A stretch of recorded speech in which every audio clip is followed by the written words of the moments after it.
Hey guys, what's up? Murder of Birds here. Today I'm bringing you my anime review for Kuroko no Basket 2, or Kuroko's Basketball 2, episode 29. Just finished watching it, and I gotta say, great episode, really good substance, a lot of good setups for the next episode. We found out a bit of some new characters, a little bit of backstory and such. But anyways, this episode was pretty much a continuation of Team Seirin and their domination in the Winter Cup preliminaries. They won their last match against Team Joseon, and they also won their second match for today. At the same time, you have Midori's team Shitoku, went crazy ham. They actually quadrupled their score. It was a huge gap, like 180 to 45. It was insane. And then they won their second up match, and pretty much they're on a collision course with Team Seirin. They're actually coming in, having a rematch, and that's pretty much what the second half of the episode was. Early parts of the episode, however, were the fact that Kuroko showed Kagami, trying to perfect his unstoppable drive, and Kagami is pretty much, impressed as much as finding out how much training and effort that Kuroko has put into over the summer to enhance and perfect that technique. As he had wear and tear on the basketball as well, so that was pretty interesting. And yeah, so I mean, the first half of this episode was pretty much, the progression of both teams working towards the inevitable matchup and the inevitable rematch, because as we know, in Season 1, Midori's team actually lost in the Inter-High, so the fire is actually brewing for them to come back and get a rematch.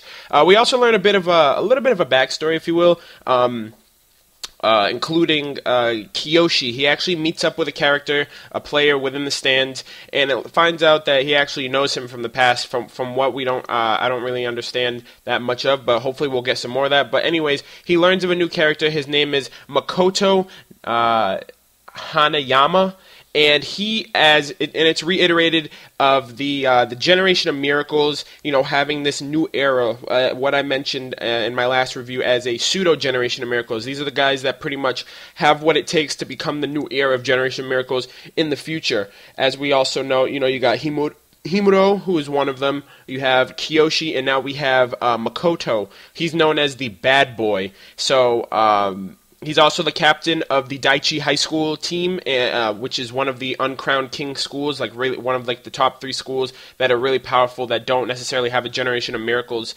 amongst their ranks, but still, have to be taken seriously. And he's actually a pretty sinister character from the feel that I got from him in this episode. He seems pretty foul, pretty shady, and the way that he just talks and the way that he portrays himself is just really strange to me. The way he was talking to Kiyoshi made it seem like they have a bad history together, and it's also mentioned that Kiyoshi is looked at as an honest basketball player, and if he's looked at as an honest basketball player, Makoto is looked at as a dishonest basketball player. So the shadiness of the vibes that I got from him were actually pretty accurate from what was told in this episode. But for him to be a pseudo Generation of Miracles character, I'm extremely looking forward to seeing what he can do in terms of his abilities and things of that nature, because Kiyoshi's also in that same category, and we have other characters who are not yet discovered. We know that there's 5 pseudo Generation of Miracles characters. We know about 3 of them so far. So hopefully, with this anime continuing, we're only in the few episodes of the new season. So hopefully we get some more of that. But I'm definitely sure we're definitely going to see more of him throughout the tournament. So that's something else. But yeah, so the second half of the episode was pretty much the inevitable rematch. Midori and Kagami. Midori's pretty much seen Kagami as his rival, and he just wants even payback. He's like, I'm not gonna lose. I can't lose. I've been feeding on this for since we lost. I was practicing, training, working hard to come back and win. So the fuel is burning brightly for him, and Kagami's not giving an inch. He's like, hey, I'm in it to win it, and they have their rivalry, and that's pretty much what it is. Kagami set out to take all the Generation of Miracles down, and that's pretty much what he's doing. He's setting an example for Midori.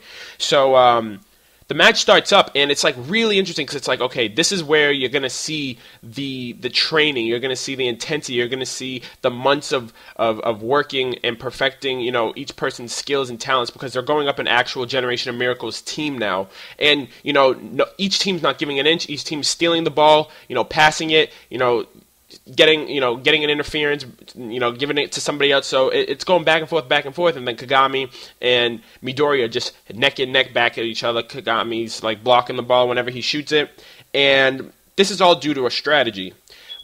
Whereas I was looking forward to a lot of the Generation of Miracles characters, as well as Team Seirin working and developing their techniques and skills after the Inter-High. Midori didn't learn any new techniques, new skills. He can still shoot from anywhere on the court, but it's still the fact that that's his core ability. He didn't learn anything he didn't learn, to perfect his jumping like Kagami did, or, Kuroko learned how to, that unstoppable drive, but Midori pretty much has that one aspect, and that's what he's working it around. And pretty much at this point, he knows that in their last match, Kagami didn't have that jump endurance, the fact to keep jumping and jumping and jumping. So now it's pretty much turned into an endurance test. Midori's letting him know, he's like, hey, I know that you're going to block all the shots that I make, but the fact is I can do this all day, all night, as long as it takes until you wear out. And then at that point, that's when I'm just going to destroy, me and my team are just going to destroy you. So looking forward to seeing how much training Kagami actually put into his jumping, into his endurance, because this is really going to showcase, and it's really going to affect the outcome of the entire match, unless, things change. Maybe, Kiyoshi can step in or something like that, because their team's all coordinated now. It's not the fact that everything's going to be relying on one character or a set of characters or whatever. But, yeah, so at that point, at this point, it's a good setup. I'm really looking forward to what's going to happen next. Obviously, I want to know, how they're going to get out of this predicament. Is Midori and him just going to keep going back and forth with each other? Are they going to be making, how's the progression of the games going to go? Let me know what you guys thought about the episode overall. Really did enjoy this episode very much, and, it hyped me up even more for the next episode, even though the substance that we got was, it was decent. It was satisfying for me, at least. But anyways, like I said, let me know what you guys thought down in the comments down below. Make sure you guys also like and subscribe to my channel if you enjoyed this review. I also put up other ones as well, and I will definitely catch you guys next week for the next episode. Thanks a lot, guys, and I'll talk to you later. Peace.